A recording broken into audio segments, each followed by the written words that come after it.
Ethiopia. The Ethiopian government has issued an 11-point prevention and prohibition decree to contain protests in the Amhara region. Businesses such as bars and restaurants must close at 9 p.m., and public transport services will suspend at 8 p.m. Uniforms of special forces, militia, and police are prohibited in the city and its surroundings, except for military uniforms of the Federal Army. Armed individuals, except for the Federal Army, are prohibited from moving in the city. Meetings, protests, or strikes are prohibited. Residents who harbor and hide hunted persons are responsible. Residents are encouraged to report any movement of visitors or strangers to federal security forces. Protests in the Gondar area against the government's initiative to disband regional special forces and militias have led to violence. Special forces and militias have reportedly taken to the streets with their weapons, opening fire and blocking roads connecting to and from the cities. There are concerns that the government's actions could lead to war in the region. The situation in the Amhara region is tense, and the government's actions are being closely watched. East Sudan Conference. The East Sudan Conference began in Khartoum on April 9 and will continue until April 12.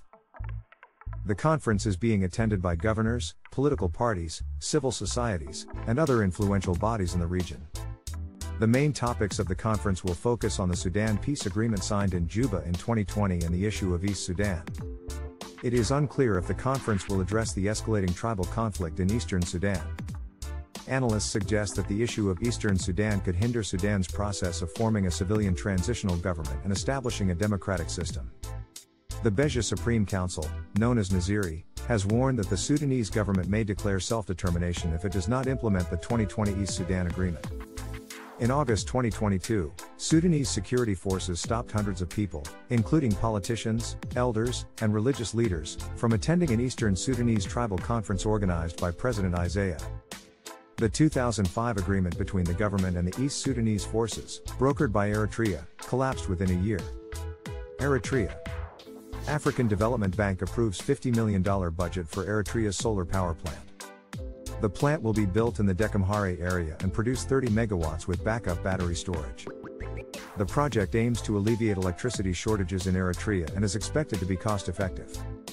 The solar power plant will create temporary and long-term employment opportunities. Eritrea's current electricity service is unsafe, unreliable, and expensive. The Dekamhare solar power plant will expand the coverage of the electricity grid.